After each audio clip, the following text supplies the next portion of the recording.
meilleure façon de lancer un débat, c'est peut-être parfois de dire quelques convictions. Alors, en fait, assez rapidement, quand l'annonce du projet de loi est sortie, on en a discuté entre nous au sein du conseil d'administration de l'AFC, et on s'est rendu compte que ça faisait plus débat que ce qui apparaissait dans ce qui était dit publiquement, c'est-à-dire que la question, ce n'était pas seulement comment attribuer les réductions de peine, mais quel est le rôle des réductions de peine et qu'est-ce qu'on peut en penser. Donc, ma petite introduction ne va pas concerner spécialement le crédit de réduction de peine, mais les réductions de peine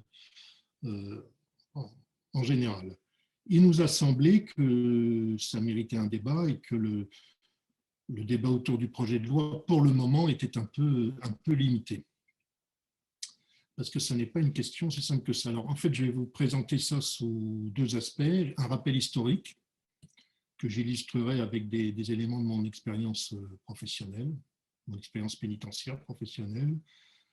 Et puis, une deuxième partie où je tenterai une petite analyse de la valeur des réductions de peine, ou en tout cas, je livrerai mon analyse et ce que j'en pense. En sachant, je vous préviens tout de suite que ça va être assez critique parce que je n'ai jamais été un fervent défenseur de ce type de procédure. Mais bon, on va expliquer tout ça. Alors, un rappel historique, les réductions de peine, ça a été créé en 1972. C'est pas innocent de rappeler ça, c'est-à-dire que historiquement, c'est récent.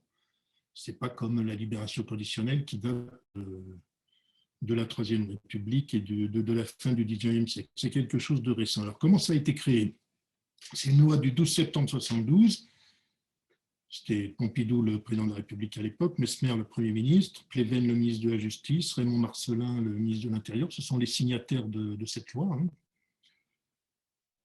Et cette loi, elle avait deux objectifs clairement exposés dans l'exposé des motifs. Le premier, le principal sans doute politiquement, c'était de mettre fin aux grâces collectives. Le deuxième, qui est l'objectif même des réductions de peine, c'était d'introduire donc ces réductions de peine pour les détenus qui donnent des preuves suffisantes de bonne conduite. Deux objectifs qui ont été quand même très diversement atteints, voire très mal atteints. Pour ce qui concerne le premier, mettre fin aux grâces collectives qui existaient depuis très longtemps. Alors, pourquoi mettre fin aux grâces collectives? Parce que ça apparaissait comme quelque chose d'un peu anachronique, d'un peu suranné. Alors, on sait que ça continue à se pratiquer dans pas mal de pays encore actuellement. Donc voilà, ça devait mettre fin aux grâces collectives. Sauf que dès 1980, oui, c'est-à-dire 8 ans après, le président Giscard d'Estaing a repris des grâces collectives, a repris un décret de grâce collective, que ça a été continué en 1981 par le président François Mitterrand, qui a fait des décrets de grâce collective en 85, 88 et 99. Et à partir de 91, c'est devenu une tradition annuelle, en particulier pour le 14 juillet. Jusqu'à, alors je ne sais plus l'année exacte où le président Sarkozy a décidé de ne plus attribuer de grâce collective. Est-ce que c'était dès 2007? J'avoue que là, ça m'échappe un peu, mais enfin bref, il y a eu la fin des grâces collectives en 2007. Donc, on a eu toute cette période où les deux se sont ajoutés, les réductions de peine et les grâces collectives, alors qu'au départ, les réductions de peine avaient été expressément prévues pour mettre fin aux grâces collectives. Le deuxième objectif des réductions de peine, celui qui est inscrit dans la loi, c'est de récompenser, j'emploie le mot récompenser qui, lui, n'est pas dans la loi, c'est d'attribuer des réductions de peine pour les détenus qui ont donné des preuves suffisantes de bonne conduite. Or, ce qui s'est passé très rapidement, c'est une transformation assez nette de cet objectif. Donc, preuve suffisante de bonne conduite, ça tend à signifier qu'on examinerait si un détenu a fait ceci ou a fait cela, enfin, a fait quelque chose de positif qui justifie cette réduction de peine. En fait, ça s'est vite transformé en quelque chose d'autre, la non-attribution des réductions de peine en cas de mauvais comportement. Ce qui n'est quand même pas tout à fait la même chose. Et les preuves suffisantes de bon comportement sont devenues en réalité le constat de l'absence de mauvais comportement. Comment on constate, dans la plupart des cas, un mauvais comportement du détenu? On le constate par le fait qu'il a un dossier disciplinaire. Donc, d'une certaine façon, ces réductions de peine sont assez vite devenues une deuxième sanction des mauvais comportements. Le détenu qui a un mauvais comportement, il a une sanction disciplinaire, et parce qu'il a une sanction disciplinaire, on ne lui attribue pas, pardon, à ce moment-là, des réductions de peine. Alors, je vous livre mon expérience. J'ai été éducateur au Centre de jeunes études Fleury-Mérogis de 1975 à 1977.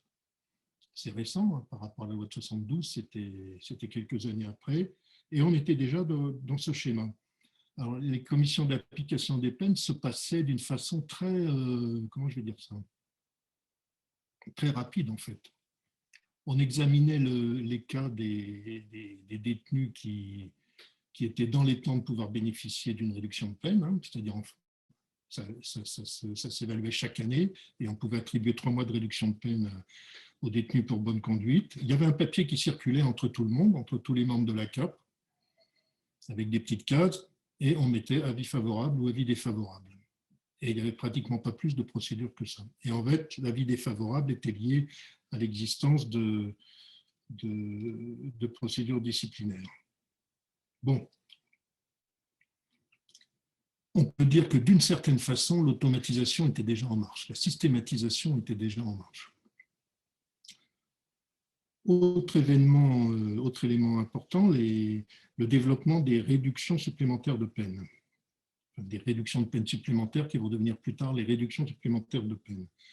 Avant 1986, avant des textes qui en 1984 ont changé le système, on pouvait avoir 3 mois de réduction de peine pour des gages exceptionnels de réinsertion et 3 mois pour un succès à un examen.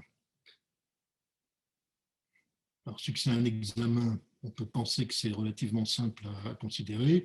Gage exceptionnel de réinsertion, évidemment, ça suppose une analyse un peu plus complexe.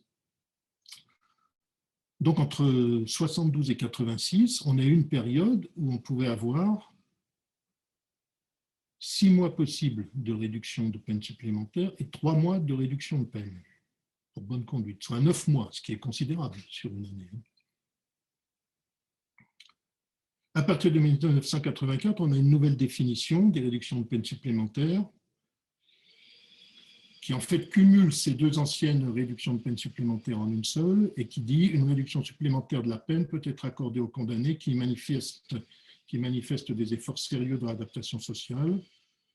Donc ce ne sont plus des gages exceptionnels de réinsertion, des efforts sérieux de réadaptation sociale, notamment, et cet adverbe est important, notamment en passant avec succès un examen scolaire, universitaire ou professionnel, traduisant l'acquisition de connaissances nouvelles, en justifiant de progrès réels dans le cadre d'un enseignement ou d'une formation, en s'investissant dans l'apprentissage de la lecture, de l'écriture et du calcul, ou en participant à des activités culturelles, et notamment de lecture, en suivant une thérapie destinée à limiter les risques de récidive ou en s'efforçant d'indemniser les victimes. Bon.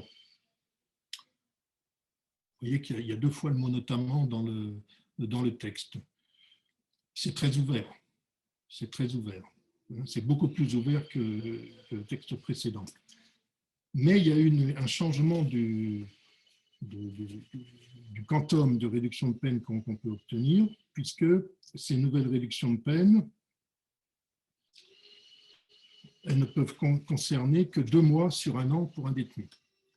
Donc, on passe de 9 mois possibles de réduction de peine par an à 5 mois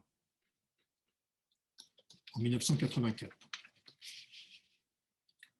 Bon, je fais ces rappels parce qu'il va y avoir d'autres choses après, mais c'est pour montrer que tout ça a été très fluctuant depuis longtemps, quoi. Donc, on n'est pas dans une situation particulière aujourd'hui où tout d'un coup, on modifie quelque chose qui aurait existé depuis la nuit des temps. C'est quelque chose qui a sans cesse fluctué avec des allers-retours.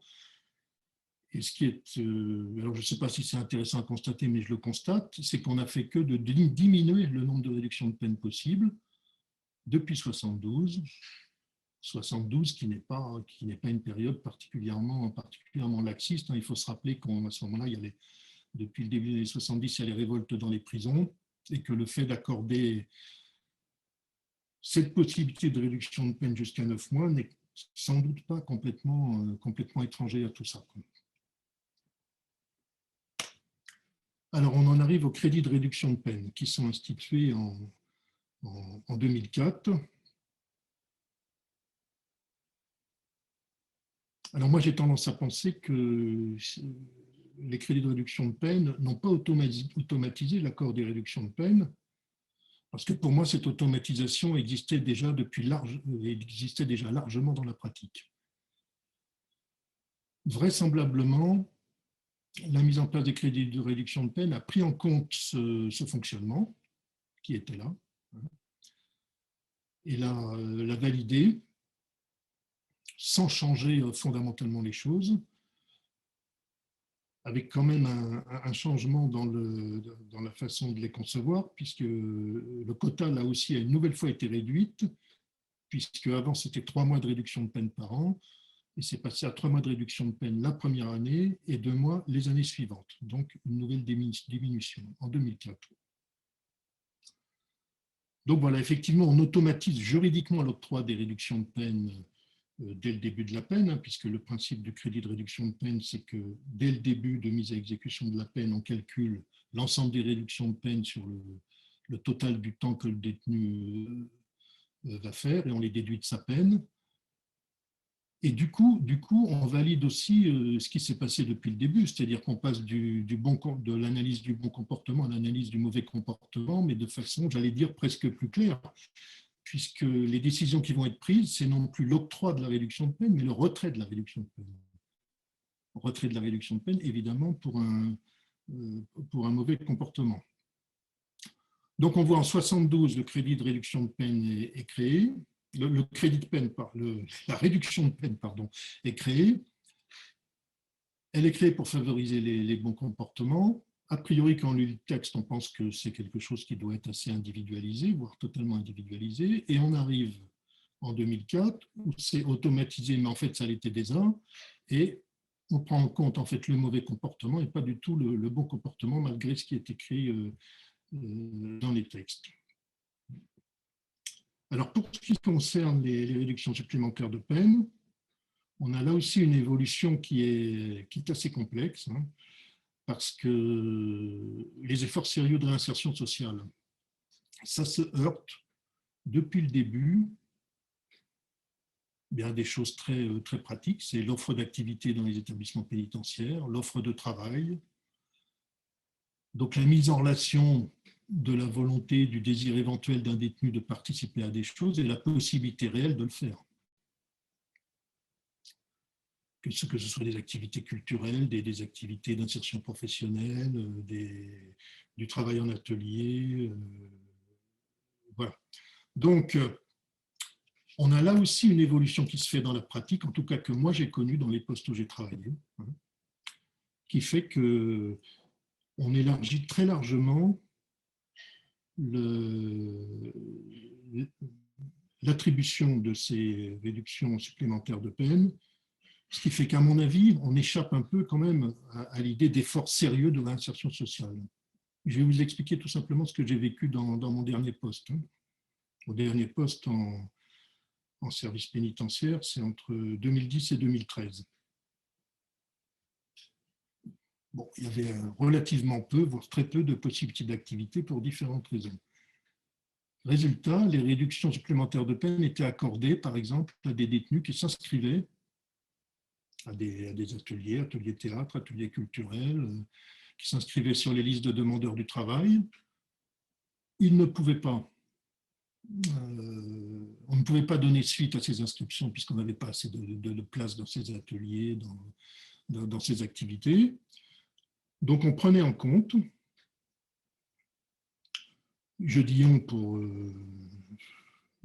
parce que c'est une commodité de langage, parce que j'ai dit dès le début que moi j'ai toujours été assez peu favorable à ce système, mais enfin bon, parfois on ne peut pas faire autrement que de participer au système tel qu'il est. Donc on considérait que le détenu, en demandant à participer à une activité, faisait un effort suffisant pour obtenir une réduction supplémentaire de peine. Et de fait, il l'obtenait. Et si on n'avait pas fait ça, il y a très peu de détenus qui auraient obtenu une réduction supplémentaire de peine. Et on peut considérer que si on n'avait pas fait ça, on aurait créé une certaine forme d'inéquité, n'est-ce pas? Parce que celui qui a sa place en atelier ou qui a sa place en activité, il a eu la chance de passer avant. Il faut qu'une place se libère pour qu'un autre entre dedans. Donc, il n'a pas une volonté supérieure à l'autre, simplement, il est passé au bon moment où il a attendu suffisamment pour la liste, sur la liste pour obtenir sa place. Ce qui fait qu'avec ce système que j'ai vécu, moi, de façon très et je l'ai vécu dans plusieurs services, on assiste là aussi à une forme, pas exactement la même, mais une forme quand même d'automaticité des réductions supplémentaires de peine, puisque ça devient quelque chose qui est attribué de façon assez large et sans une analyse approfondie. Alors, je ne dis pas qu'il faudrait un système avec une analyse approfondie, ça c'est un autre système, j'essaie de décrire comment je l'ai vu fonctionner. Donc, dans le dernier poste que j'ai occupé, les gens obtenaient alors le crédit de réduction de peine, ils perdaient les réductions de peine s'ils avaient une faute disciplinaire. Donc, ce n'est plus du tout la question du bon comportement, avec un barème. Le barème, c'était si tu as des jours de cellules disciplinaires, tu as 5 jours de réduction de peine en moins. Voilà. Ça, je l'ai connu dans plusieurs sites et je pense que c'est assez répandu. Donc là, je dirais que c'est l'automaticité pour pousser au maximum parce que tout devient systématique. Hein. Il suffit que le greffe prépare la décision et puis il n'y a plus qu'à... Parce que tout le monde dise, bah, on est d'accord, c'est le barème sur lequel on s'est mis d'accord. Et donc des réductions supplémentaires de peine qui étaient attribuées de façon très systématique. Très systématique.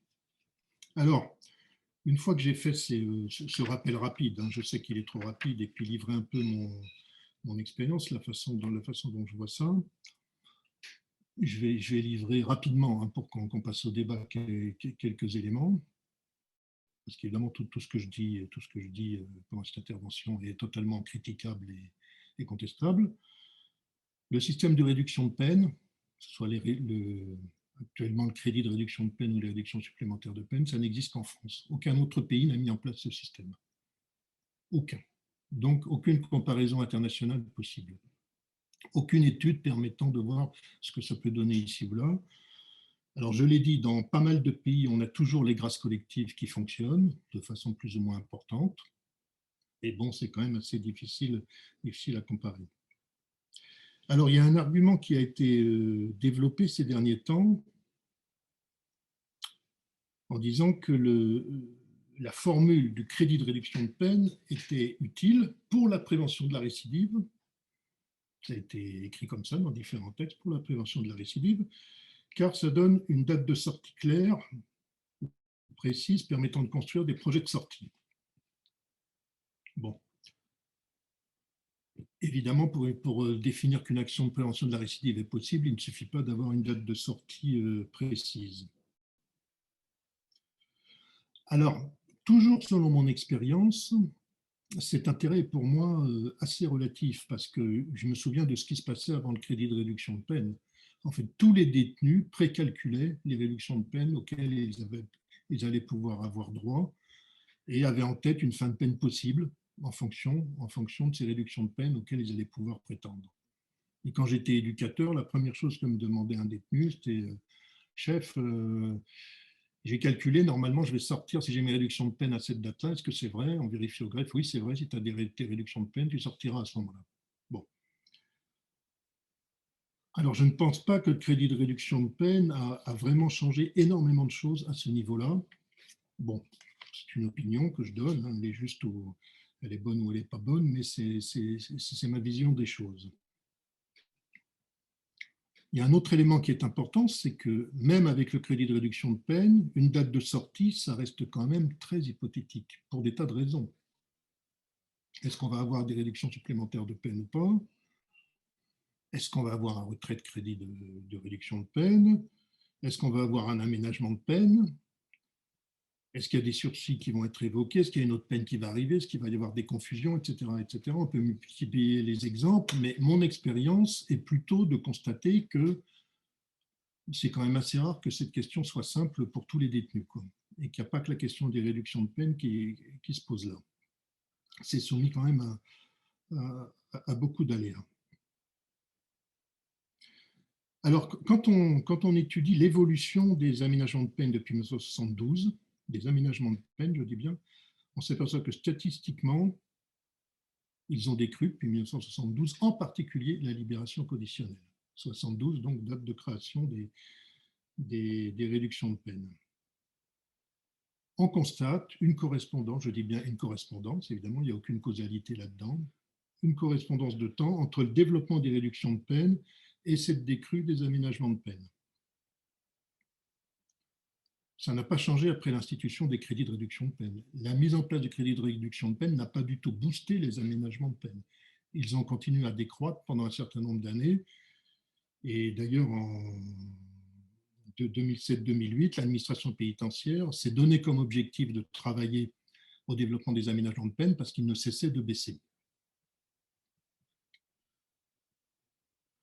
Et en fait, a tourné autour des 20%, en sachant que si des aménagements de peine ont pu être augmentés, on va dire, au cours de ces 15 dernières années, c'est en très grande partie dû au développement d'un nouvel aménagement de peine qui est le placement sous surveillance électronique. La libération conditionnelle, elle, a continué à être très peu utilisée. Un autre point sur lequel je voulais insister un peu, c'est la question du bon comportement en détention et de son lien avec la prévention de la récidive. Alors, je pense que là, il y a un débat important qui pourrait avoir lieu, hein, que je ne vais pas mener dans mon intervention parce que ça durerait trop longtemps, mais on pourra en reparler. Mais je vais vous citer un texte que je viens de trouver sur un site qui s'appelle Les pénalistes en herbe, un site géré par des étudiants, assez intéressant d'ailleurs. Et ils écrivent ceci: un condamné faisant des efforts en vue de sa réinsertion dans la société et adoptant un comportement exemplaire en détention, signe au pluriel de repentir, mérite que sa peine soit revue à la baisse. En effet, n'oublions pas que la détention a pour but de rendre l'homme meilleur. S'il est en phase de le devenir, alors pourquoi le laisser en détention aussi longtemps que prévu initialement? Bon, je vous cite cette phrase parce que je pense elle recouvre un certain nombre d'idées, hein, qui peuvent courir. C'est généreux, mais à mon avis, ça résiste assez difficilement à une analyse sérieuse. Un bon comportement en détention, ça permet quoi principalement? En obtenant des réductions de peine et des réductions supplémentaires de peine. Ça permet de sortir plus vite en diminuant la fin de sa peine. Est-ce que ça prédit? Est-ce que ça peut permettre de prédire, d'imaginer une meilleure insertion? Je n'en sais absolument rien. En tout cas, ça nécessite d'être travaillé au cas par cas. Il n'y a rien de systématique qu'on peut dire là-dedans. Un bon comportement en détention, c'est quoi? C'est un bon comportement en détention. Ça permet d'avoir une certaine forme de vie en détention, de gagner donc effectivement certains avantages, sans faire des analyses absolument extraordinaires. On peut considérer que certains détenus malins, habiles, font ce qu'il faut pour avoir un bon comportement en détention et sortir plus vite. Ce qui n'est pas contestable en soi. Mais est-ce que c'est un gage de réinsertion? Je fais exprès de caricaturer un peu pour permettre le débat. La question derrière tout ça, c'est la question de la motivation. Pourquoi on fait les choses? Alors, depuis maintenant un certain nombre d'années, on a beaucoup travaillé dans la pénitentiaire sur ce qu'on appelle l'approche motivationnelle, l'entretien motivationnel, c'est-à-dire de travailler avec le détenu sur la façon dont il va se positionner par rapport à ce qui s'ouvre devant lui et à sa motivation au changement, ce qui n'est pas évident du tout. La motivation au changement, ça peut, pourquoi pas, s'évaluer dans un comportement en détention, mais un comportement en détention peut aussi ne rien avoir avec une réelle évolution dans le cadre de la motivation, de la motivation au changement. Donc, c'est pour ça que moi, je considère que depuis très longtemps que dans ces affaires-là, on est sur quelque chose de quand même d'assez flou et d'ambigu. Et d'ailleurs, je vais vous dire comment j'avais pratiqué au début des années 2000. J'étais directeur du SPIP d'Angoulême et on avait mis en place des groupes de parole de prévention de la récidive avant que ça s'étende ailleurs. Et on avait réfléchi à ça bon, on l'avait fait en milieu ouvert, on l'a développé en milieu fermé, puis on s'est dit, mais en milieu fermé, les détenus, ils vont demander des réductions supplémentaires de peine, parce qu'ils participent au groupe de parole. Et on s'est dit, là aussi je simplifie, mais ça va fausser complètement le truc. D'abord, ça va le fausser parce que l'entrée au groupe de travail, au groupe de parole, c'est le SPIP qui le décidait. Hein. Et c'est le SPIP qui allait chercher certains détenus en leur proposant ça, en disant « nous, on estime que c'est bon pour vous, pour telle raison, etc. » Donc ça, c'est du motivationnel. Et on ne voulait pas, évidemment, que le groupe de parole soit pollué, excusez-moi du terme, par un intérêt autre, qui est je participe de cette façon-là, comme ça, j'obtiendrai des réductions de peine. Non, la participation au groupe de parole, ça visait bien autre chose. Et ce que ça visait, évidemment, c'est de mettre le détenu sur une conduite de changement, quoi. Donc moi, j'avais considéré qu'utiliser les réductions supplémentaires de peine à ce moment-là, c'était dommageable par rapport à l'action qu'on mettait en place.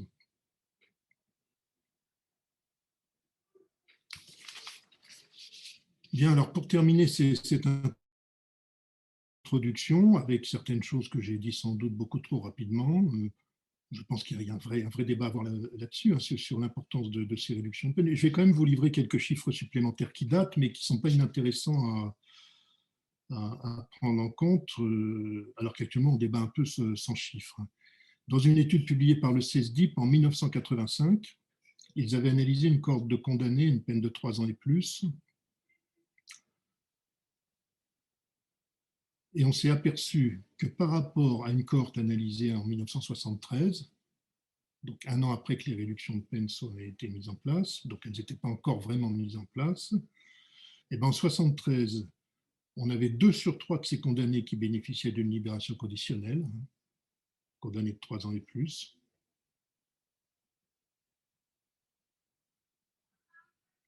En 82, c'était 1 sur 3. Donc un changement considérable. Pendant ce temps-là, alors qu'en 73, on avait 78% des détenus qui sortaient avant la fin de la peine, hein, on en avait 60. Alors attendez que je ne dise pas de bêtises. La moyenne du temps de peine passé en détention était de 78% en 73, était passée à 67,5% en 82. Donc les détenus sortaient plus vite, leur peine se terminait beaucoup plus tôt, on avait une érosion de la peine importante, mais ils étaient beaucoup moins en libération conditionnelle. Bon, c'est une étude un peu ancienne, mais il me semble que ça mérite d'y réfléchir. Alors, il y a une autre question dont je ne vais pas parler parce que je ne l'ai pas travaillé plus, c'est sur la possible augmentation de la population pénale et donc de la surpopulation carcérale due au changement de système proposé par le projet de loi présenté par le ministre de la Justice actuel. Je n'en parlerai pas parce que je n'ai aucun élément là-dessus, parce que je suis incapable de prédire l'avenir. C'est possible, c'est possible. Ce n'est pas certain parce qu'on voit bien que tout ce qui s'est passé jusqu'à maintenant en matière de réduction de peine et crédit de réduction de peine n'a pas eu les effets annoncés. Voilà. Alors, pour terminer sur quelque chose dont je suis convaincu depuis longtemps, je pense que si on veut agir véritablement sur une autre gestion du temps de peine, c'est certainement pas avec les réductions de peine qu'on peut le faire, mais avec les aménagements de peine. Et qu'actuellement, le système est tellement compliqué qu'on s'y perd, qu'on y perd le sens. Je vous donne un autre exemple. Moi, combien de fois j'ai entendu en débat contradictoire, en commission d'application des peines avant, pour un détenu qui arrivait à la mi-peine, alors une mi-peine après avoir défalqué les réductions de peine, ah mais c'est trop tôt, on ne va pas lui donner son aménagement de peine maintenant. Non, on ne va pas lui donner la libération conditionnelle maintenant, on la donnera plus tard. Et finalement, il arrivait éventuellement à avoir une libération conditionnelle quand il avait fait la moitié de sa peine telle qu'elle était prononcée au départ. Donc il me semble quand même qu'il y a quelque chose de contradictoire dans tout ça et que les réductions de peine pèsent sur les décisions d'aménagement de peine. Donc moi je suis convaincu d'une chose, hein, bon, on ne peut pas en être convaincu, c'est que la seule façon de régler tout ça, c'est de supprimer les réductions de peine et de développer considérablement les aménagements de peine en les systématisant et en leur permettant d'avoir lieu au moment qu'on considère le meilleur dans le cadre d'une analyse de prévention de la récidive. Voilà, j'arrêterai là-dessus. C'est quelques éléments que je voulais soumettre au débat. L'idée, c'était de sortir un peu aussi du simple débat de comment on les attribue, qui me paraît qui me paraît un débat assez limité. Merci beaucoup, Philippe, pour cette présentation pas exhaustive, mais quand même assez complète et bien documentée. Donc voilà, je vous propose, si vous le souhaitez, de prendre la parole. Le débat est ouvert, simplement de vous signaler sur le chat pour que j'active votre micro si vous avez des questions ou si vous souhaitez réagir à ce qui a été dit ou même donner vos impressions sur ce mécanisme des réductions de peine. Bonsoir à tous. C'est mon micro qui n'est pas très efficace. Je m'appelle Suzanne, je suis étudiante, je suis en 2e année de master en politique de prévention et de sécurité. J'assiste pour la première fois à un débat de l'association. Merci beaucoup pour cette introduction, c'était très clair, surtout pour quelqu'un qui ne connaît pas très bien le milieu pénitentiaire. Ça donne une idée assez claire des enjeux du sujet dont vous avez parlé aujourd'hui. J'ai une question de curiosité. Quand vous parlez donc du comportement qui est difficile à évaluer, la, le bon comportement est difficile à évaluer. Est-ce que ce serait juste de la part du détenu une stratégie pour accéder à la réduction de peine? De votre expérience personnelle, quel serait un autre critère qui pourrait être plus objectif et plus facile à évaluer pour vraiment commencer à réfléchir à cette question de qu'est-ce qu'un comportement qui montre un signe de changement réel. Enfin, quelles pourraient être d'autres portes d'entrée? La détention, c'est quelque chose d'ordonné, il y a des règles. Il y en a pas mal d'ailleurs. Il y a le règlement intérieur, il y a les règles du code pénal, du code de procédure pénale, il y a des circulaires, il y a un tas de choses. Donc voilà. Bon. Il y a les règles internes à l'établissement. Bon. Le bon comportement, je vais simplifier, mais c'est le détenu qui n'enfreint pas ces règles. Donc voilà, je ne sais pas, moi, il ne se bagarre pas en cours de promenade, il ne trafique pas, etc. Enfin, on pourrait multiplier les exemples. C'est pour ça que je dis que c'est plus facile de définir le mauvais comportement, parce qu'il y a des règles, on les enfreint, c'est un mauvais comportement. Bon. Le bon comportement, il n'y a pas des règles qui disent le bon comportement, c'est ça. Bon. Alors après, on peut évidemment affiner tout ça. Mais vous savez, la vie en détention, c'est quelque chose de particulier, qui n'est pas exactement la même chose que la vie dehors. Donc il y a des adaptations qui se font. Ça, c'est propre. Les humains, partout où ils sont, ils s'adaptent à l'endroit où ils sont. Donc, devenir un bon détenu. Un bon détenu, c'est quelqu'un qui ne commet pas de troubles, etc., qui se comporte effectivement qui se comporte bien, qui fait pas de bêtises, etc., etc. Quoi. Bon. Ça peut être positif dans certains cas, bien entendu, par rapport à des détenus qui ont des problèmes relationnels, des problèmes de violence, je sais pas quoi. Bon, ben, si ces problèmes, si ces questions, ces comportements de violence ne se reproduisent pas en détention, c'est un signe qui peut être intéressant. Mais le bon comportement, ça peut être aussi simplement le fait d'une adaptation, voire d'une suradaptation au milieu carcéral. Ce n'est pas forcément un calcul, hein. C'est une suradaptation qui permet de vivre ou de survivre, on appelle ça comme on veut, dans un milieu qui n'est pas un milieu libre. Ça a été analysé dans des tas d'endroits, hein, dans toutes les structures fermées où les personnes se mettent à avoir un comportement qui n'est pas exactement le même que celui qu'ils avaient dehors, parce qu'il est contraint par le lieu. Quoi. Voilà. Alors après, les détenus, c'est comme les humains dehors, ils sont très différents les uns des autres. Les détenus, ça n'existe pas. Un détenu, un autre détenu, un autre détenu, ça oui, ça je peux en parler. Donc effectivement, puis il peut y avoir certains détenus alors certains détenus qui se comportent bien parce qu'ils estiment que c'est la bonne façon de vivre à peu près calmement leur détention, d'autres qui se comportent bien parce que c'est une façon aussi de se montrer sous un certain jour. Enfin, on peut tout imaginer, quoi. Par rapport à la réinsertion, à la prévention de la récidive, pour moi, l'analyse du bon comportement en détention, il ne peut avoir un sens qu'ajouté à des tas d'autres facteurs. Il peut aussi n'avoir aucun sens d'ailleurs. Je peux aussi considérer que quelqu'un qui est difficile en détention, qui supporte mal la détention ou qui ne se comporte pas, peut par ailleurs être quelqu'un qui a des projets de réinsertion qui tiennent la route et voire être à un moment où il est prêt à changer de chemin, à ne pas suivre le chemin de la récidive et que c'est peut-être ça qui fait qu'il se trouve mal en prison et qu'il a du mal à le supporter. On peut dire des tas de choses autour de ça. Voilà. Donc, voilà, je ne sais pas si je réponds à votre question, mais j'ai essayé de le faire pour dire que moi, alors la prévention de la récidive, le fait d'être sur un chemin de prévention de la récidive, ça peut s'analyser qu'au cas par cas, on ne peut pas donner de règle générale. Ça se fait avec une personne après avoir échangé avec elle sur sa situation, ce qu'elle a été avant, ce qu'elle envisage de faire, sa situation personnelle, ses relations, enfin un tas de choses qui font qu'à un moment donné, on va se dire, cette personne, je pense que maintenant elle est sur un chemin positif, en sachant que ce chemin positif, de toute façon, il n'y a que elle qui peut l'emprunter et que ça ne peut pas être un chemin défini par l'institution, c'est elle qui doit le définir. Alors, Ludovic Fossé, je vous en prie, si vous voulez prendre la parole.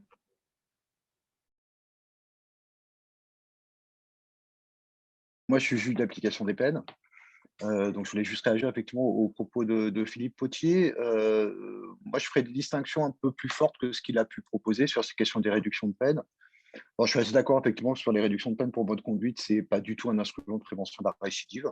C'est très clairement un instrument de gestion carcérale et de maintenir la paix en détention au même titre que toutes les autres sanctions possibles. Et d'ailleurs, si c'est une compétence qui est donnée au juge d'application des peines parce que le Conseil constitutionnel a dit que seul un juge pouvait réduire une peine prononcée par un autre juge. Mais sinon, on pourrait très bien imaginer que ce soit un chef d'établissement pénitentiaire qui ait la possibilité de statuer sur les réductions de peine. Enfin, moi, ça poserait, en soi, ça ne poserait pas de problème. Même si ça pose un problème constitutionnel et donc ça risque pas de changer. Et moi, je témoigne aussi de ce que j'ai pu vivre, puisque j'ai été juge d'application des peines sous l'ancien système, celui de 1986, et puis sous le nouveau. C'est clair que lorsqu'on statuait sur les réductions de peine pour bonne conduite en commission d'application des peines, on accordait 95% de la totalité des réductions de peine. Sur 5%, il y avait des incidents disciplinaires sur lesquels on statuait. Et en fait, en fin de commission d'application des peines, on signait toutes les ordonnances préparées par le greffe pénitentiaire sans même les relire et sans les regarder. Donc, c'est la raison pour laquelle on est passé au système de crédit de réduction de peine, parce que c'était un système administratif complètement fou. Je suis très inquiet à ce qu'on revienne à ça. D'autant plus que l'élément qui a conduit aussi, pour compléter ce qu'a dit Philippe Potier sur la réforme de 2004, c'est le fait que c'est le moment où on a judiciarisé l'application des peines, et que ce système allait devenir encore plus fou, évidemment, puisque ces ordonnances rendues par les juges sont des ordonnances juridictionnelles, donc qui devaient être minutées au greffe et susceptibles d'appel. C'est la raison pour laquelle on est passé au crédit de réduction de peine, puisque évidemment, on ne rendait des ordonnances que pour retirer des réductions de peine, non plus pour en accorder. Moi, je suis très inquiet pour les greffes pénitentiaires sur la réforme qui est actuellement envisagée, qui va les mettre totalement sous l'eau, puisque c'est des dizaines de milliers d'ordonnances qu'à faire rendre chaque année qui sont en plus susceptibles d'appel. Mais je ferme la parenthèse là-dessus. Ce qui me paraît le plus important, c'est sur les réductions supplémentaires de peine. Et moi, je ferai quand même une distinction pour le coup entre les courtes peines et les longues peines. Je pense effectivement aujourd'hui, pour les courtes peines, ce système de réduction supplémentaire de peine a peu d'intérêt. D'ailleurs, jusqu'en 1986, il n'y avait pas de réduction supplémentaire de peine pour les peines de moins d'1 an d'emprisonnement. C'est-à-dire que la question se posait qu'à partir de la 2e année de détention, avec l'idée que je crois assez juste, c'est qu'un détenu qui vient d'arriver en établissement pénitentiaire, au début, il ne faut pas grand-chose, il faut du temps pour s'installer. Et le système aujourd'hui tourne complètement à vide, puisqu'en fait, il y a très peu d'activités proposées aux détenus dans les maisons d'arrêt, notamment compte tenu du fait de la surpopulation pénale. Et effectivement, on est amené en commission d'application des peines à récompenser des intentions, ce que disait Philippe Potier. C'est-à-dire qu'en fait, on accorde des réductions de peine à des gens qui se sont inscrits au travail, à des gens qui ont demandé à indemniser les parties civiles, à des gens qui ont demandé à engager des soins d'addictologie ou avec un psychologue, un psychiatre. Et comme ils sont systématiquement passés sur liste d'attente pendant une période plus ou moins longue, en fait, quand on statue, on récompense effectivement. Donc, il y a un mécanisme qui est complètement perverti d'ailleurs, parce que les détenus le savent. Donc, même si ils n'ont pas l'intention de travailler, ils s'inscrivent quand même au travail. Et c'est seulement après, s'ils sont pris au travail et qu'ils sont déclassés, qu'on se rend compte que finalement, cette intention n'était pas réelle. Mais sur les courtes peines, ça n'a pas beaucoup de sens. Sur les longues peines, je suis plus réservé, parce que moi, je pense que pour les longues peines, c'est un élément de temporalité qui est assez important pour des peines assez longues. Alors, quand je dis longue peine, c'est 10 ans et plus pour qui fait les choses. Et le fait d'examiner, moi j'ai connu ça en centre de détention, d'examiner tous les ans la situation d'un détenu, de faire le bilan de l'année finalement sur ce qu'il avait fait et pas fait, sur ce qu'on pouvait attendre de lui, avec des gens autour de la table en commission d'application des peines qui connaissaient tous le détenu, puisqu'en établissement pour peine, le détenu est là pour longtemps, donc tous les gens autour de la table, du surveillant jusqu'au directeur de la prison et puis du conseiller d'insertion, du juge d'application des peines, il n'y a que le procureur de la République qui connaissait pas peu le détenu. Ça a du sens, je trouve, de prendre ce bilan-là. Après, on peut imaginer d'autres mécanismes. Hein. On pourrait imaginer très bien que dans le cadre notamment des projets d'exécution de peine, qu'on examine tous les ans les situations. L'intérêt tout de même, c'est que le juge d'application des peines qui accorde ces réductions supplémentaires de peine et donc qui valide un certain nombre d'objectifs ou qui présente un certain nombre de critiques, c'est aussi celui qui va après statuer sur l'aménagement de peine. Donc il y a une certaine cohérence. Et le détenu entend le message quand il y a des choses qui paraissent, entend plus facilement le message quand les choses ne vont pas. Donc moi, je ferais quand même une distinction. Je pense que pour les longues peines, ça peut être un instrument de prévention de la récidive, dans le terme où on prépare quelque chose, on maintient une dynamique et on inscrit les choses dans la durée. Pour le courte peine, c'est clairement effectivement un instrument de régulation carcérale, de fait de déplation carcérale. Hein. Enfin, vous avez vu l'article du Monde ce soir sur le fait que la France est quand même un très mauvais élève au sein du Conseil de l'Europe sur cette question. Alors, ce qui est dommage dans la réforme, c'est que je trouve qu'on aborde ces questions-là que par un prisme qui est extrêmement limité et que ce n'est pas du tout ce qui est attendu par les uns et par les autres. Et en plus, alors, pour parler 2 secondes du projet de réforme, on ouvre quand même la boîte de Pandore sur la question du quantum des réductions de peine. Qu'est-ce qui est acceptable comme quantum de réduction de peine, qui est une question évidemment politique, mais qui va se poser devant le Parlement. Afficher d'emblée que sur une peine de 12 mois, on ne doit faire que 6, je ne suis pas sûr que ça ne suscite pas un certain débat et qu'il n'y a pas un risque de dérive là, sur ces mécanismes de réduction de peine. Ouais. Voilà ce que je souhaitais dire pour l'instant. Il y a une question qui est posée au juge d'application des peines sur le chat. Pensez-vous réellement que les juges d'application des peines auraient plus tendance à accorder des aménagements de peine si les réductions de peine étaient supprimées? Encore une fois, pour les courtes peines, sans doute, ça a une intérêt parce que sur des gens qui ont une peine relativement courte, comme elle est très fortement érodée par le jeu des réductions de peine, ils ne trouvent plus forcément d'intérêt à présenter une demande d'aménagement de peine. Effectivement, ils voient la fin de peine arriver assez rapidement et finalement, ils ne veulent pas forcément le prendre le risque d'un aménagement de peine parce qu'il faut aussi entendre que pour le détenu, c'est un risque, un aménagement de peine. C'est l'obligation de respecter un certain cadre, des contraintes, d'être dehors avec des obligations, des rendez-vous à suivre, etc. Et s'il ne respecte pas tout ce cadre, il risque de voir son aménagement de peine révoqué. Donc il y a des détenus qui finalement, et c'est aussi le risque de le demander. C'est pas un débat contradictoire, c'est pas forcément un moment très très agréable pour le détenu, hein, avec un procureur qui va éventuellement souligner un certain nombre d'éléments négatifs, on va revenir sur son passé judiciaire, sur le casier, sur les faits qu'il a commis, on va l'interroger là-dessus, etc. Donc il n'a pas forcément envie de vivre ce moment-là, et c'est vrai que quand les réductions de peine sont accordées assez fortement, finalement, il n'y a plus vraiment d'enjeu. Je pense que pour les longues peines, c'est un peu différent. Par contre, il y a quand même un élément important d'introduire dans le débat par rapport à l'ancien système de réduction de peine, c'est qu'aujourd'hui, la libération sous contrainte est en partie dépendante de réduction de peine. Le mécanisme de libération sous contrainte, c'est la possibilité à 2 tiers de peine de bénéficier d'un aménagement de peine. Le fait qu'on accorde la réduction de peine en début de peine permet de rapprocher cette date des 2 tiers de peine et de pouvoir examiner cette question de l'aménagement de peine sous une forme simplifiée plus rapidement. Le nouveau mécanisme, on réintroduire des ordonnances de réduction de peine en fin de peine. C'est ce que nous, en Japon, on essayé d'expliquer à un moment donné, c'est que en fait, au moment où on va statuer sur la réduction de peine, c'est le moment où on aurait dû statuer sur la libération sous contrainte. Et donc, en fait, la libération va passer à la trappe, qui est quand même, à mon avis, un mécanisme plus intelligent de sortie que la sortie, entre guillemets, sèche en réduction de peine. Et alors, un point, ça me fait réagir sur le fait de... Mais c'est purement interrogatif, parce qu'effectivement, c'est compliqué d'analyser ça sur la baisse des libérations conditionnelles. Il y a peut-être aussi un autre élément qui doit être pris en compte sur les baisses de libération conditionnelle. D'abord, c'est le développement des mesures de sûreté, notamment pour les longues peines, hein, le développement de l'assurance judiciaire et surveillance de fin de peine, qui peuvent inciter à moins aménager de cette façon-là. Et désolé, il y avait un deuxième argument que j'ai oublié, qui va me revenir plus tard. Voilà, je vais rester là pour l'instant, l'argument m'échappe. Sylvain, tu souhaitais prendre la parole? Déjà, pour commencer, peut-être un peu appuyer le propos de Philippe de ma propre expérience. Donc moi, pour me situer un peu, je suis conseiller pénitentiaire d'insertion et de probation.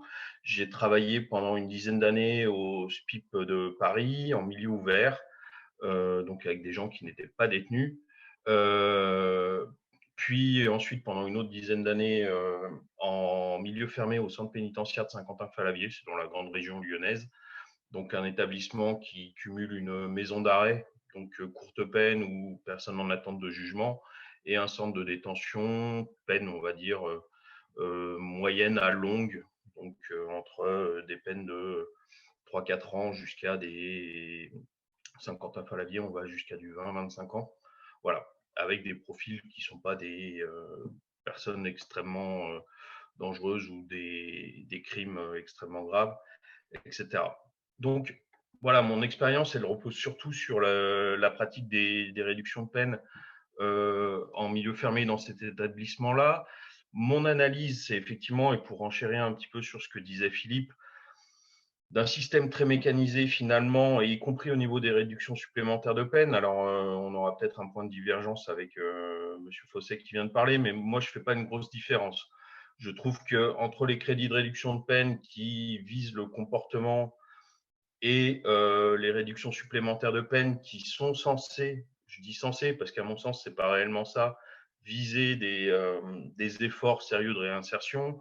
On le voit, enfin, je ne reviens pas sur tous les mécanismes qui ont été décrits par Philippe et même par M. Fosset sur effectivement, des fois récompenser des intentions, récompenser parfois un peu du hasard, parce que même par exemple, quelqu'un qui demande du travail en détention, selon qu'il a du soutien à l'extérieur de sa famille, etc., il va devoir être sur liste d'attente, pendant que quelqu'un qui n'a aucune ressource, aucune aide, va être classé, donc accéder au travail très rapidement. Et ça, comment le mesurer? Et est-ce que c'est des efforts sérieux de réinsertion?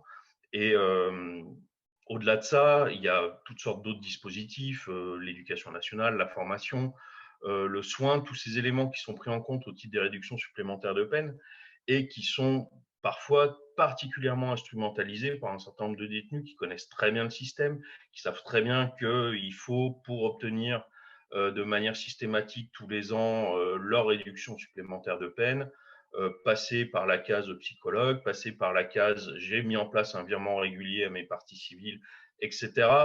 Et comment jauger que tout ça relève d'efforts réels et sérieux de réinsertion, ça me paraît compliqué.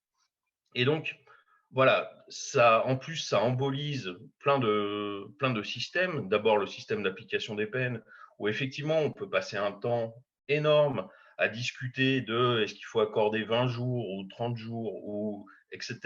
à monsieur parce qu'il a fait ceci, parce qu'il a fait cela. Dans le même temps, on lui reproche d'avoir détenu en cellule une clé USB et que le barème pour ça, c'est moins 7 jours, etc. Et parfois, on en arrive à passer une demi-heure en commission d'application des peines à discuter de quelque chose qui va faire varier, in fine, la fin de peine de quelques jours. Donc, ça me paraît compliqué. Je ne vois pas très bien ce que ça apporte, si ce n'est effectivement, et Philippe en a peu parlé, mais je pense qu'effectivement, un des enjeux forts, et y compris dans le projet qui est en cours, c'est celui de la gestion de la détention. Comment est-ce qu'on fait pour avoir un système de sanctions qui soit crédible vis-à-vis de détenus qui pourraient avoir un comportement compliqué en détention, si on supprime aussi ce système-là. Alors, je pense que moi qu'il existe d'autres systèmes pour sanctionner, que ce soit le système disciplinaire classique en détention avec la commission de discipline, etc. Et puis, in fine, dans certains cas, il y a aussi la question de la sanction pénale, puisque un certain nombre d'infractions réglementaires en détention relèvent éventuellement d'infractions pénales. Donc voilà, tout ça pour dire que je trouve que c'est un système qui est complexe, qui prend beaucoup de temps et qui participe aussi à l'embolie de tous les dispositifs internes aux établissements. L'éducation nationale, le système de soins en particulier, je tiens à le redire, on sait qu'on a un système qui est extrêmement carencé déjà en matière de soins aux personnes détenues et particulièrement sur le volet psychologique. Et un certain nombre de gens font des demandes purement instrumentales pour être suivi par un psychologue, pour voir un psychiatre, et ainsi de suite.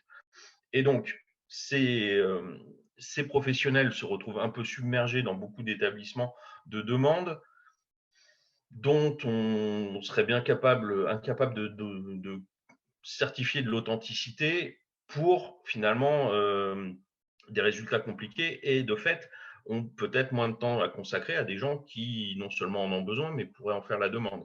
Je rappelle que dans un certain nombre de cas, pour les réductions supplémentaires de peine, l'absence de soins vaut théoriquement un refus totale. Donc, c'est quand même des choses qui peuvent être compliquées et qui participent, à mon sens, à la saturation des dispositifs culturels, des dispositifs de formation, dispositifs de soins, etc. en détention. Donc, c'est compliqué et d'autant plus, c'est là où je veux aussi en venir, que puisque le thème ce soir, c'est un peu de savoir est-ce que tout ça, ça peut participer à la prévention de la récidive, eh ben, je suis quand même très perplexe. Je pense qu'on est un petit peu sur un système assez comportementaliste de sanctions-récompenses. Grosso modo, si tu te comportes bien, bah, tu es récompensé. Si tu te comportes mal, bah, tu es puni. Il faut que tu prouves dans un cas et dans l'autre. Et j'aperçois du coin de l'œil mon collègue psychologue Christophe, qui pourra sans doute nous parler de tout ça s'il le souhaite, notamment des théories de Skinner, etc., autour de le système sanction-récompense. On sait que ça a une efficacité, hein. C'est aussi comme ça qu'on peut provoquer des changements, mais c'est rarement des changements durables et des changements authentiques. Et donc, ou en tout cas, il y a certaines conditions qui sont quand même assez complexes. Et notamment en théorie, le taux de récompense devrait être largement supérieur au taux de sanction dans un autre cas, pour qu'il y ait une certaine efficacité. Il y a même certains programmes qui travaillent là-dessus. Bon, je m'excuse, je me perds un petit peu en digression, je vais essayer de ne pas faire un tunnel trop long.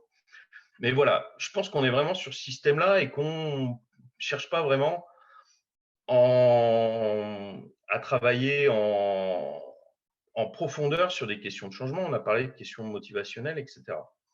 Néanmoins, on sait que tous ces systèmes de réduction de peine, effectivement, ils ont comme sous-bassement aussi de provoquer une certaine érosion de la peine qui permettent aujourd'hui qu'un certain nombre d'établissements pénitentiaires n'explosent pas sous le poids des années de détention qui sont prononcées chaque année. À tel point qu'on sait, ou en tout cas que ça se dit beaucoup, qu'un certain nombre de magistrats du siège au moment de juger tiennent déjà compte de cette érosion dans le quantum qu'ils vont fixer. Et on en arrive effectivement à un système un peu qui marche sur la tête, où on prononce tant d'années de prison, sachant qu'on va en faire tant, etc., etc. Et c'est un peu ce que le ministre aujourd'hui annonce vouloir combattre, c'est-à-dire que l'argument qu'on a entendu très souvent, c'est que les réductions de peine, ça suffit, que les gens savent au moment même où ils sont condamnés qu'ils ne feront pas la totalité de leur peine. Donc effectivement, c'est une difficulté parce que plein de gens ne comprennent pas cette problématique, estiment que si on est condamné à 10 ans, il faut faire 10 ans et pas 5, etc. Et dans ce schéma-là, les aménagements de peine sont aussi assez peu compris parce que souvent on ramène ça à la question on est libéré pour bonne conduite, c'est ce qu'on entend parfois. Et tout ça revient à dire, finalement, quand on condamne les gens, alors la plupart du temps, ils ne vont pas en prison, c'est scandaleux, et le reste du temps, quand ils y vont, ils ne font pas leur peine, ils en font à peine la moitié, etc. Et donc, je pense qu'on a toute cette difficulté-là à gérer en matière d'opinion publique et à penser en termes de fonctionnement des établissements et de finalité qui serait effectivement qu'une personne qui sort d'un établissement pénitentiaire, qui en finit avec la justice, ne revienne pas un jour devant un tribunal. Donc voilà, moi je pense qu'il faut quand même réfléchir à ces questions-là et arrêter d'être peut-être sur du superficiel et se concentrer sur des enjeux qui sont forts de changement, de comment est-ce qu'une personne vit sa période de détention, comment elle s'implique dans un certain nombre de choses et notamment dans ses projets de sortie.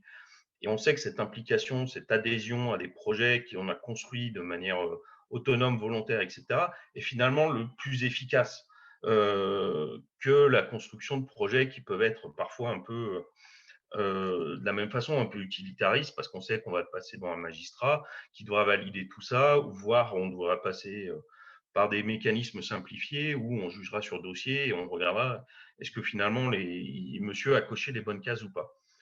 Et donc, pour essayer de conclure sans trop faire long, je pense qu'une des propositions qui serait intéressante et à creuser, ce serait de penser finalement un temps sous main de justice.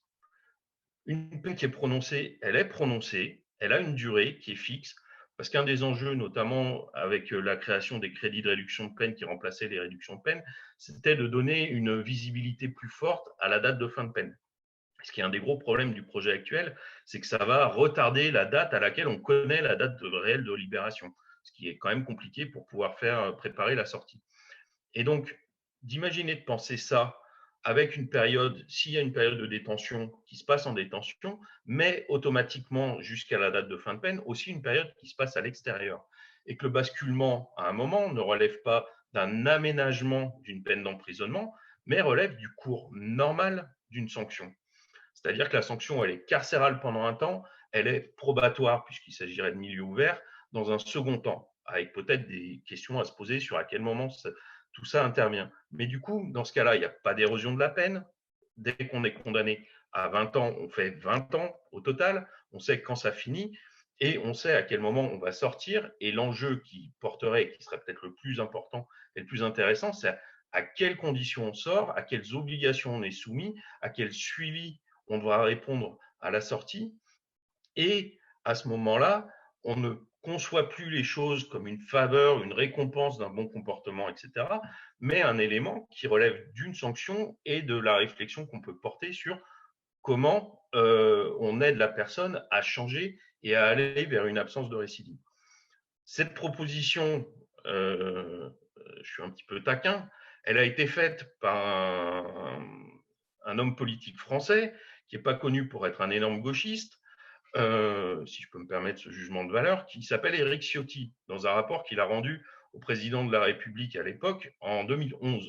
Donc c'est écrit, noir sur blanc, et c'est sa proposition, qui est d'ailleurs corrélée à la suppression des crédits de réduction de peine.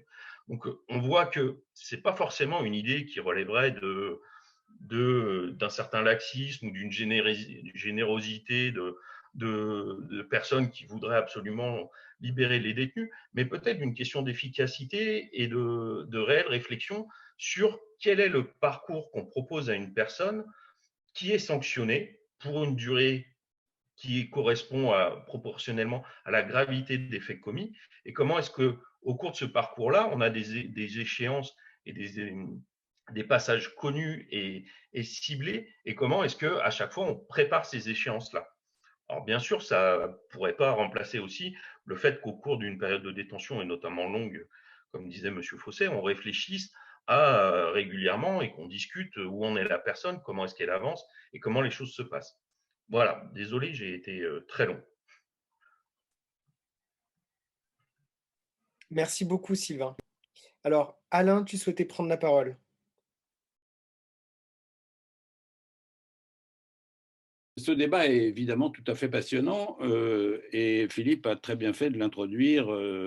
J'ai d'ailleurs appris plein de choses sur l'historique, sur lequel il faudrait revenir d'ailleurs, parce qu'il y a plusieurs, sur tout ce sujet d'ailleurs, il y a plusieurs enjeux qui sont des enjeux à la fois de structuration de la loi, avec la judiciarisation, avec un certain nombre d'évolutions qui en génèrent d'autres sans qu'on le mesure tout à fait. Donc, je pense que ça mériterait d'être approfondi.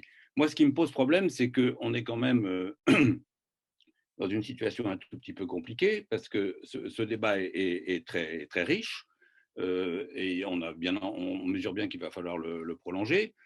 Simplement, il y a le projet de loi dont on discute va être soumis au Conseil des ministres mercredi, c'est-à-dire aujourd'hui on est quoi? Enfin la semaine prochaine, mercredi. Ça risque d'aller assez vite après. Et je trouve que, et je dissocie les deux débats, hein, c'est-à-dire qu'il y a un débat sur le fond qui est celui qu'on aurait d'ailleurs pu avoir tout à fait au moment où le rapport Cotte sur l'exécution des peines, le deuxième rapport Cotte a été élaboré. Je vais vérifier, mais il me semble d'ailleurs que dans le rapport Cotte, mais j'en suis pas absolument certain, mais la proposition que vient de développer Sylvain à la fin de son intervention sur l'idée d'une peine cadre fixe avec à l'intérieur duquel il y aurait des aménagements possibles, y compris en milieu ouvert, me semble avoir été abordé dans le cadre du rapport Cotte. Ce que je dis simplement, ce qui me préoccupe, c'est que ce texte tel qu'il est porté avec les arguments, alors je ne vais pas évoquer l'exposé des motifs de la proposition de loi qui est quand même assez gratiné, et ni d'ailleurs l'interview du ministre dans Le Point, tout ça vole assez bas quand même. On n'est pas du tout dans les préoccupations que nous sommes en train de développer. On est dans des schémas qui sont assénés de manière brutale. On a actuellement, alors peut-être qu'on en aura, puisque la loi l'exige en principe, on aura peut-être, une fois le Conseil d'État ayant donné son avis, accès, à l'exposé des motifs de ce texte-là, et pas de la proposition de loi, et deux, une étude d'impact. Parce que sur l'étude d'impact, le problème soulevé par Ludovic Fossé me paraît quand même relativement important à évoquer, et je confirme que mon analyse à moi, en tout cas, sur la réalité de ce que va générer cette réforme, elle est à apprécier de manière très, très différente sur les longues peines et sur les courtes peines. Ça ne va pas du tout avoir les mêmes conséquences. Alors, ce qui me pose problème, c'est qu'on va évidemment pas, on n'est pas là pour déboucher sur une prise de position, un communiqué de l'AFC ou autre, même si peut-être qu'il faudra y réfléchir, j'en sais rien. Ce que je déplore, c'est que sur un sujet aussi important, avec toutes les questions que pose Philippe, et je reviendrai sur deux sujets précis, ça se passe comme ça se passe actuellement, c'est-à-dire de manière extrêmement rapide, forcément démagogique, dans un projet de loi dans lequel on voit bien qu'il y a des enjeux. Bon, je suis embêté de prononcer des mots qui sont des mots critiques, mais il y a quand même un tout petit peu de démagogie. Il y a pas mal, dans le projet de loi, il y a des trucs sur la cour d'assises, il y en a sur l'enquête préliminaire. Bon, on nous dit que c'est la confiance qu'on veut générer avec tout ça. Il y a aussi des satisfactions données à un certain nombre d'enjeux qui sont étrangers complètement à la question qu'on pose. Peut-être que c'est bien que tout ça soit ensemble. Enfin, c'est pas très facile d'en parler sérieusement. Ce que je veux dire, la première chose que je voudrais dire sur le fond, en fonction cette fois-ci de l'expérience qui est la mienne, c'est-à-dire à la fois celle des années passées à l'administration centrale, à l'administration pénitentiaire, effectivement au moment de la période des révoltes et de la suppression des grâces et de tout ce débat-là, mais aussi à la commission pluridisciplinaire des mesures de sûreté de Lille par rapport à la libération conditionnelle. Parce que je comprends bien l'intérêt qu'il y a j'y ai participé depuis les 30 ans que je suis à l'AFC, on a tous porté la libération conditionnelle comme étant la mesure la plus éducative, la plus satisfaisante, la plus mobilisante, elle présentait toutes les qualités. Le problème, c'est que quand j'étais à la CPMS de Lille, j'ai demandé à un moment donné à l'administration centrale si on avait le chiffre des condamnés longue peine qui demandaient une libération conditionnelle par rapport à ceux qui n'en demandaient pas. Et évidemment, ceux qui en demandaient une étaient accordés ou n'étaient pas accordés pour savoir combien sortaient en sortie sèche. Bon, impossible d'avoir les chiffres à la centrale.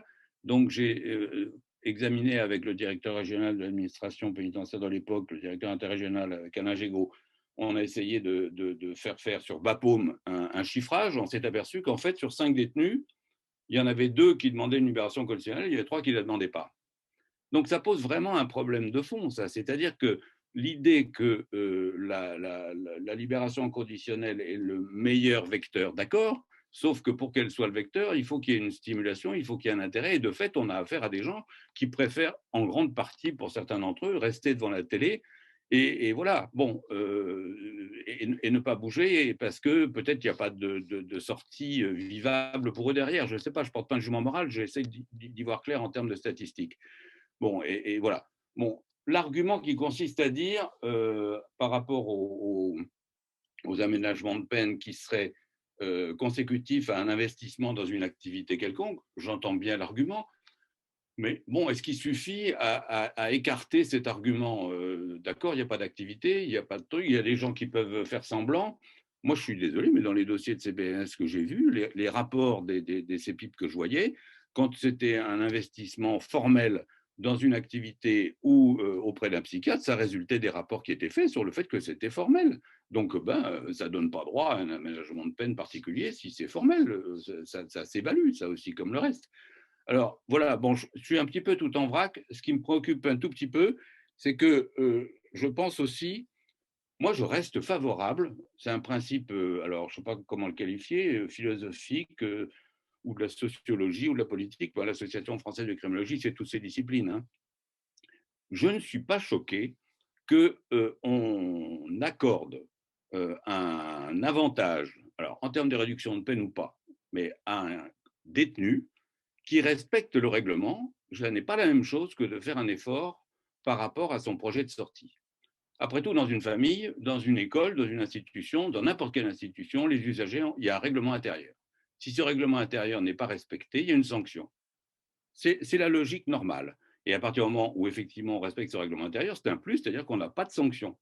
Mais la logique de l'individualisation par l'intermédiaire d'un projet ou d'un investissement est une autre logique et ça me paraît non seulement pas choquant, mais nécessaire que ça soit pris en compte. Et je terminerai sur un souci sur lequel je serai très court parce que je ne suis pas en mesure de l'expliciter de manière claire, mais j'ai cru comprendre à partir des débats que j'ai eus avec certains collègues magistrats en particulier, que le dispositif qui serait proposé, qui résulterait du système en question, du système qui est proposé, de la suppression des crédits de peine, déboucherait d'une certaine manière sur des sorties sèches. C'est-à-dire qu'il y a la possibilité actuellement de faire en sorte que le détenu sorte plus tôt et puisse encore être contrôlé et par conséquent, alors que là, ça ne sera pas le cas. Alors, c'est un parallèle aussi avec la bourde qui avait été faite par rapport à la suppression de la libération conditionnelle pour les terroristes, par exemple. Bon, du coup, on s'est aperçu qu'on ne pouvait plus les suivre derrière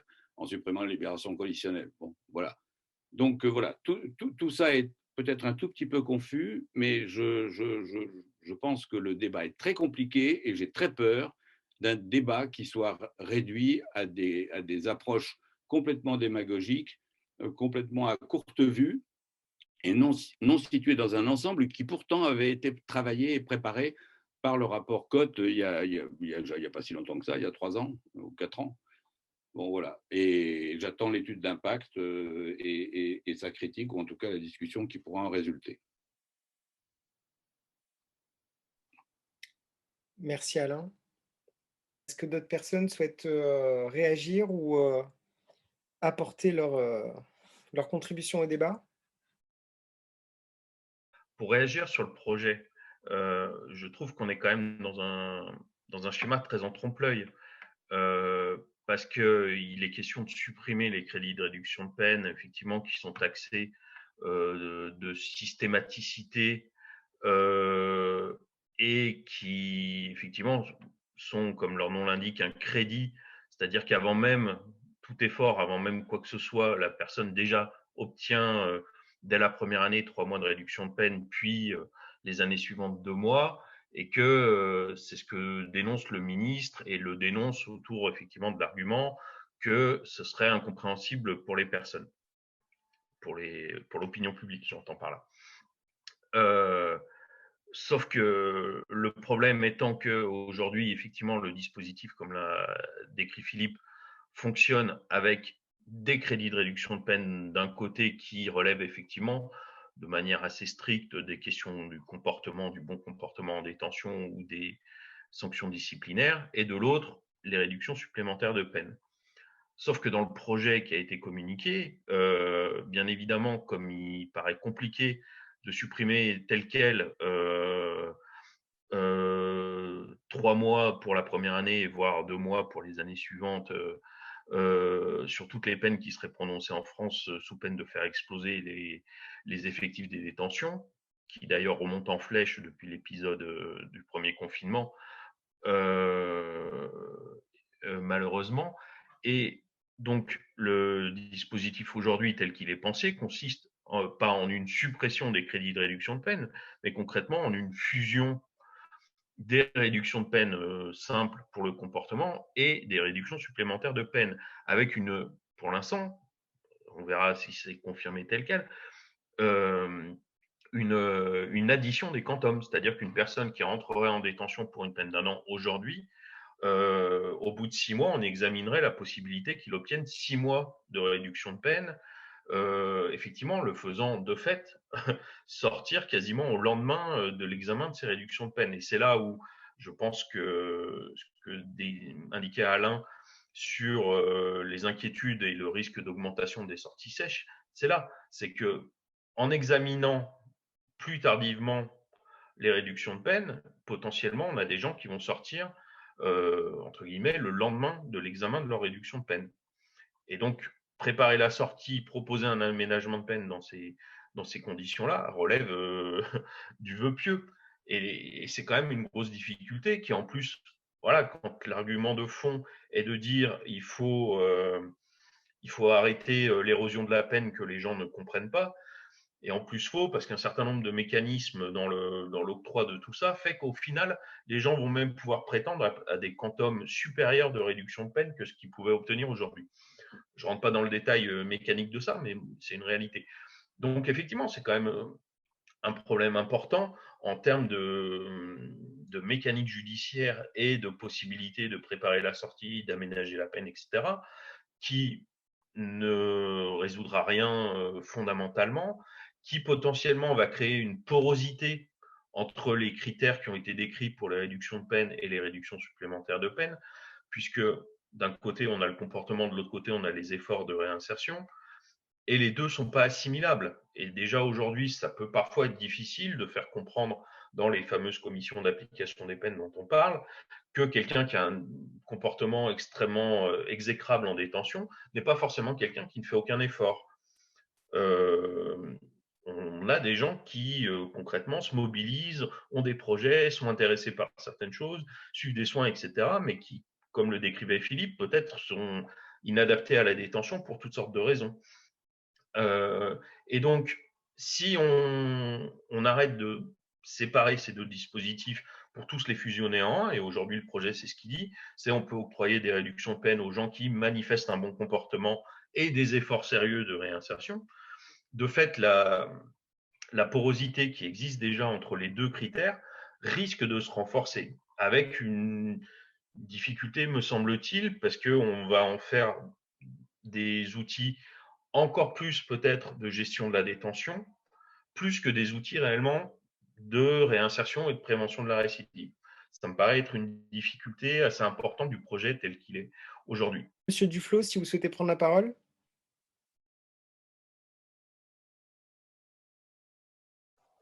Merci, bonjour à tous. Bon, d'abord un salut amical à tous ceux qui ont pu me croiser dans ma carrière professionnelle et ceux qui ne me connaissent pas, je me présente rapidement.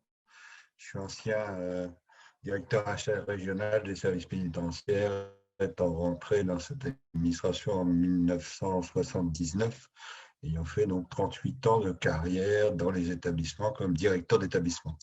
Bon, je ne vais pas reprendre tout ce qui a été dit, je voulais simplement faire un focus sur la réalité, je dirais, des réductions de peine actuellement, qui est un facteur de bon ordre à l'intérieur des établissements.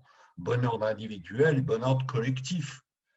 Alors, avec le côté qui me paraît nécessaire, mais Alain Blanc l'a très bien expliqué, je ne reviens pas là-dessus, mais le côté pervers que ça peut représenter par rapport aux efforts des individus et des personnes détenues dans une perspective de réinsertion. On voit très bien, et tous les débats ont été autour de ces questions-là, de ce diptyque qui est par moments très contradictoire dans les objectifs. Et derrière ça, la question qui est, à mon avis, posée, c'est quels sont les ressorts à l'intérieur d'une détention qui permettent aussi de répondre à une évolution positive.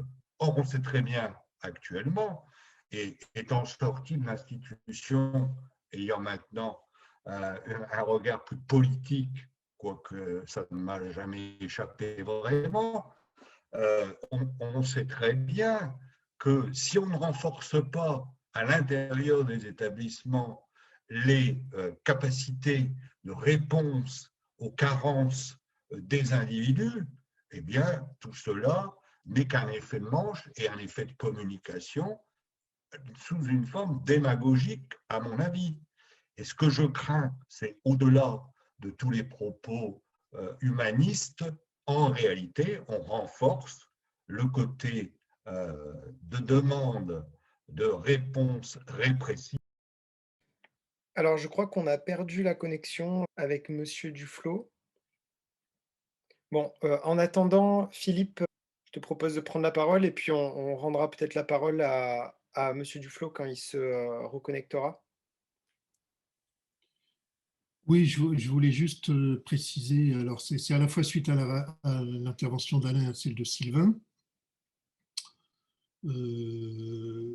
Moi, je pense que la question actuelle du projet de loi et la question de fond ne sont pas distinctes, parce qu'on est dans une situation où on a un fonctionnement actuel des crédits de réduction de peine et des réductions supplémentaires de peine qui est, de mon point de vue, tel que je l'ai expliqué, contestable, critiquable et qui a des effets pervers pour parler simplement. Bon, on a un projet qui est lui aussi contestable. Donc la question pour moi, c'est pas d'empêcher que ce projet existe, simplement, c'est forcément d'aller plus loin et de proposer quelque chose qui tienne la route, ce qui rejoint un peu ce que disait Alain en parlant du rapport Cotte et de ce qui a pu être discuté à ce moment-là, mais ce qui a pu être discuté à d'autres moments, parce que ce qu'évoquait Sylvain sur une autre conception de la peine, qui serait un temps cadre qui lui serait inaltérable en termes de durée, mais profondément transformable dans son contenu pendant le temps de cette durée, ce n'est pas une idée totalement neuve. Hein. Ça fait quand même un certain temps que beaucoup de gens le pensent. Et ça existe dans d'autres pays. Donc je pense que la difficulté actuelle, par rapport à des prises de position, par rapport au projet de loi, en tout cas moi c'est ma difficulté, c'est que je ne peux pas, j'aurais du mal à dire il faut absolument que ce projet ne passe pas et donc qu'on en reste à ce qui existait avant. Donc je pense qu'il y a une sorte de responsabilité intellectuelle à dépasser ça et à dire autre chose, c'est-à-dire une critique du projet de loi qui ne serait pas basée que sur la question du maintien de l'existant, mais sur la mise en place d'un autre paradigme, parce que c'est bien de ça dont il s'agit pour moi. Après, pour ce qui concerne les réductions de peine et le maintien d'un certain ordre en détention, alors évidemment, en détention, il faut maintenir un certain ordre, bien évidemment, comme partout d'ailleurs. Je répète que nous sommes le seul pays à utiliser ça, et c'est quand même quelque chose d'un peu vertigineux, c'est-à-dire aucun autre pays ne l'utilise, et chez nous, on pense qu'on ne peut pas faire autrement que de l'utiliser. Mais dans les autres pays, les détenus ne se révoltent pas plus, ne sont pas plus difficiles, enfin, etc. Chez nous, il y a des révoltes quand même, etc. Donc, je pense qu'il y a un vrai problème là. On s'est habitué intellectuellement, depuis 1972, on s'est habitué petit à petit à ce système de réduction de peine qui est, moi qui interviens dans des pays étrangers, je peux vous dire que j'ai un mal fou à expliquer comment ça fonctionne. Les gens ne comprennent rien. Parce que les aménagements de peine, ça, c'est quelque chose qui est partagé. Mais ces réductions de peine qui viennent en plus, personne n'y comprend. Alors, il n'y a pas que l'opinion publique qui ne comprend pas. Hein. Il y a tous les autres pays qui ne comprennent pas.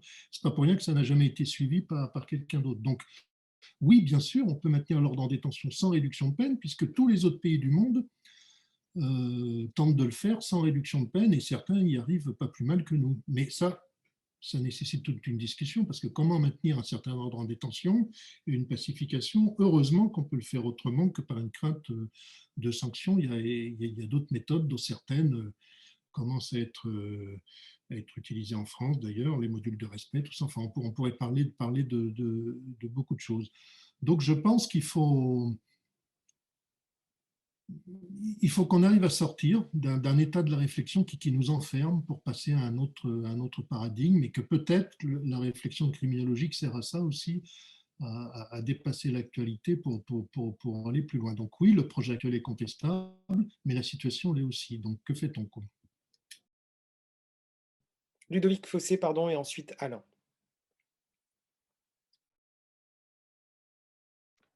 Voilà, ok, c'est bon. Oui, je vais juste revenir moi, sur la question de la corrélation éventuelle entre l'introduction des réductions de peine et la baisse de la libération conditionnelle. Alors, j'entends bien qu'on peut imaginer effectivement que, notamment quand la peine n'est pas très très longue, l'érosion de la peine fait que le condamné ne va pas forcément être incité à faire une demande d'aménagement de peine, notamment de libération conditionnelle. Mais en tout cas, moi, de ma place de juge, je vois trois éléments qu'on conduit à la baisse très forte de la libération conditionnelle. Alors, c'est qu'un ressenti pour le coup, hein, parce que je ne connais pas d'analyse très, très précise sur ces questions-là et qui sont très compliquées à mener. La première, c'est que pour les peines jusqu'à 5 ans d'emprisonnement, les tribunaux correctionnels ont pris l'habitude de prononcer énormément de peines mixtes avec des sursis probatoires. Donc, ça veut dire qu'en fait, il n'y a pas de sortie sèche, que le condamné va sortir de toute façon avec un suivi par le SPIP. Donc, ça n'incite pas à accorder une autre mesure, parce que c'est quand même un critère important de savoir comment va se faire la fin de peine. Et donc, la libération permettait effectivement d'accompagner des détenus qui avaient juste une peine d'emprisonnement sèche, si je puis dire. Le deuxième élément, c'est le développement du placement d'assurance électronique, puisque aujourd'hui, c'est un aménagement de peine qu'on peut pratiquement toujours accorder. C'est-à-dire qu'il n'y a pas de limite au placement d'assurance électronique, ce qui pose d'ailleurs des questions de cette mesure. Autant les places de semi-liberté sont chères à trouver, les structures n'existent pas. Les placements extérieurs, on sait que malheureusement, c'est une mesure qui existe peu et qui a des vrais problèmes de financement. le placement sur instruction unique, c'est toujours quasiment possible. Clairement, notamment les procureurs préfèrent toujours un placement sur instruction unique à une libération conditionnelle. Il y a un problème de philosophie. Donc ça, c'est pour les peines, je dirais, courtes et moyennes. Et pour les très longues peines, c'est très clairement la réforme de 2012 qui a introduit l'obligation d'une mesure probatoire, les bases sur la peine réelle, l'examen qui a disparu en commission pluriprésentaire de mesures de sûreté, et puis le passage au Centre national d'évaluation qui est quand même très lourd pour les condamnés, qui a à mon avis conduit énormément de condamnés longue peine à ne plus faire de demande de libération conditionnelle. Alors, Alain disait qu'il n'y avait pas de chiffres, il y avait des chiffres qui avaient été communiqués par la DACG dans l'année qui a suivi la réforme, et on avait constaté que dans l'année, le nombre de demandes avait été divisé par 2 en un an. Donc, d'ailleurs, c'était Eric Ciotti qui était à l'origine de cette réforme, il avait clairement atteint son but, qui est moins de libération pour les longues peines, compte tenu d'un certain nombre de récidives médiatiques. Donc, j'ai du mal, moi, à associer les réductions de peine et la baisse des libérations conditionnelles. Je pense que la question est plus complexe que ça et il y a beaucoup de choses en œuvre et ça ne me paraît pas être essentiel. Et juste un point pour conclure, notre tradition des réductions de peine, elle remonte quand même au-delà de 1972, elle remonte au quart cellulaire. Il y a 1875 où les détenus qui acceptaient l'enseignement individuel pouvaient bénéficier des réductions de peine d'un quart. Donc, voilà, on voit que c'est quand même très ancré dans notre droit, ces questions de réduction de peine, et c'est pas facile d'en sortir. Merci. Alain? Non, alors c'est par rapport à l'argument qui est un argument massue de Philippe, à savoir on serait le seul pays du monde à avoir ce système pour maintenir l'ordre dans les tensions. Bon, c'est quand même, alors c'est sûrement vrai, je ne conteste pas du tout ce qu'il dit. Simplement, là c'est plus de la philosophie, c'est ni du droit, c'est de la sociologie. Je veux dire, moi, je ne sais pas exactement comment comment il faut faire comment dire, la sociologie institutionnelle. Je ne sais pas comment en Allemagne, je l'ai vu dans certains pays, comment l'ordre était maintenu. Bon, c'est pas forcément génial non plus. Je préférerais peut-être les réductions de peine à des systèmes extrêmement autoritaires où ils n'ont pas trop le choix. Hein. Donc, je ne sais pas, il faudrait y voir de plus loin. Mais c'est effectivement une vraie question et une question intéressante de savoir comment. De la même manière que moi, je m'étonne, après avoir passé 10 ans entre 1985 et 1995 à l'administration pénitentiaire, à être confronté, enfin, c'est pas moi qui y étais le plus, hein, c'est les personnels qui étaient sur le terrain et l'administration centrale aussi, d'ailleurs, à des révoltes considérables. Et pourquoi il n'y en a plus? Bon, bah, on a dit à un moment donné que c'était parce que les médecins donnaient des médicaments. Bon, je ne crois pas. Il y a quelque chose là qui ne s'explique pas, qui s'explique, mais sur lequel on n'a pas travaillé et qui pourrait être intéressant. La question de l'ordre au bon sens du terme, c'est-à-dire du respect de la vie collective dans un certain nombre, par rapport à un certain nombre de principes, est une question qui est complexe, mais qui mérite vraiment d'être approfondie et travaillée avec des comparaisons internationales, de la même manière que tous les pays ne réagissent pas de la même manière par rapport aux vaccins en fonction de leur culture, de leur histoire, et c'est compliqué. La deuxième chose que je voulais indiquer, c'est juste une information, c'est que pour moi, la question, c'est Philippe qui l'avait posée quand on avait préparé ce débat à l'AFC, c'est finalement quelle est la méthode ou le système de gestion. J'insiste sur gestion parce qu'il ne s'agit pas de faire uniquement, de réfléchir uniquement à ce qui est le mieux pour chaque détenu. Il s'agit de gérer aussi une institution. Et donc, les deux sont étroitement liés. Quel est le système qui est le meilleur?